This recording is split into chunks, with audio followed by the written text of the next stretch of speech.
Hello everyone, Nijum সন্ধ্যায় আপনাদের সবাইকে স্বাগতম। কাছে এবং দূরের যে যেখান থেকে আমার ভিডিওটা দেখছেন, আশা করি সবাই সুস্থ আছেন, ভালো আছেন। তো আমরাও ভালো আছি। আর আজকে আমি রান্না করব হাঁসের মাংস। তাই হাঁসের মাংস রান্না করার জন্য আমি পেঁয়াজ, রসুন, আদা, কাঁচামরিচ, শুকনো মরিচ সবকিছু একসাথে ব্লেন্ডার করে নিলাম। আর তারপরে এবার মাংসটার ভিতরে আমি কিছু কুচানো পেঁয়াজ, লবণ, হলুদ এবং ব্লেন্ড করা মশলাটা দিয়ে দিয়েছি। এবার ওর ভিতরে আমি একটু তেল দিয়ে নেব। এবার তেলটা আমার দেওয়া হয়ে গেছে। এবার মাংসটা আমি সুন্দরভাবে মাখিয়ে নেব। মাংসটা এভাবে মাখিয়ে প্রায় আমি আধা ঘন্টার মতো রেখে দেব, যাতে মশলাগুলো মাংসের ভিতরে ঢুকে যায়। এভাবে মাখিয়ে রাখলে মাংসটা বেশি মজা লাগে খেতে। আর মাংস মাখানোর সময় সরিষার তেলটা দিলে বেশি মজা হয়। তো সরিষার তেল আমার কাছে অল্প ছিল, ওই জন্য আমি সাদা তেল দিয়ে দিলাম। তো এবার আমি কড়াইতে তেল গরম হয়ে গেছে। তেলের ভিতরে আমি গোটা জিরা এবং গোটা গরম মশলা ফোড়ন দিয়ে নিলাম। তো গোটা জিরা, গোটা গরম মশলা একটু ভাজা ভাজা হয়ে গেলে তার ভিতরে আমি আরেকটু সরিষার তেল দিয়ে দিলাম। তো সরিষার তেল দিলে মাংসের ফ্লেভারটা বেশ ভালো আসে, এজন্য আমি সরিষার তেলটা দিয়ে রান্না করতে বেশি পছন্দ করি। তো যেহেতু ছিল না, এই জন্য আমি সাদা তেল দিয়েছি। এবার মশলাগুলো প্রায় ভাজা ভাজা হয়ে গেছে। এবার মাখিয়ে রাখা মাংসগুলো আমি কড়াইয়ের ভিতরে ঢেলে দিলাম।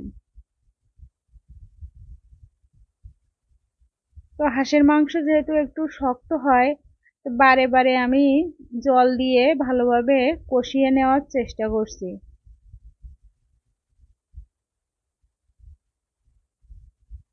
মাংসটা কষানো আমার প্রায় অর্ধেক কষানো হয়ে গেছে। এর ভিতরে আমি কেটে রাখা আলুগুলো দিয়ে দিলাম। এবার আলুগুলো থেকে যেহেতু একটু জল ছাড়ে, আমি আলু আজকে ভেজে দেই নাই, ওই জন্য কষিয়ে নিচ্ছি আলুটা মাংসের সাথে, যাতে আলুর কাঁচা গন্ধটা বের না হয়। আমি এক এক সময় এক এক ভাবেই রান্না করি, কখনো আলু ভেজে দিই, আবার কখনো কষানোর সময়ও দিই। তো আজকে আমি আলুটা কষানোর সময় দিয়ে দিয়েছি। আর এবার আমার মাংস কষানো হয়ে গেছে, ওর ভিতর পরিমাণ মতো জল দিয়ে দিলাম।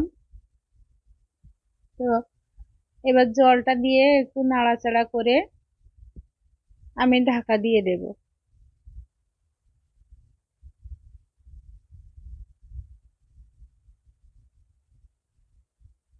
তো কিছুক্ষণ পর আমার মাংসটা ফুটে উঠেছে।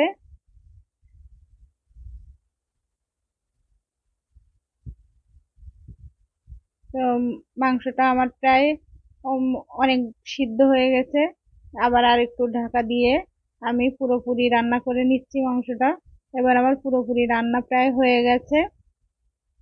তো আমি ওর ভিতরে এবার আমার গুঁড়া করা মশলাগুলো দিয়ে দেব। জিরা গুঁড়া এবং গরম মশলা গুঁড়া, ধনিয়া গুঁড়া সবকিছু আমি একসাথে দিয়ে মাংসের সাথে মিশিয়ে কিছুক্ষণ ঢাকা দিয়ে রাখবো। তো এভাবে মাংস রান্না করলে আমার কাছে বেশি মজা লাগে। তো আমার মাংসটা প্রায় হয়ে গেছে রান্না করা।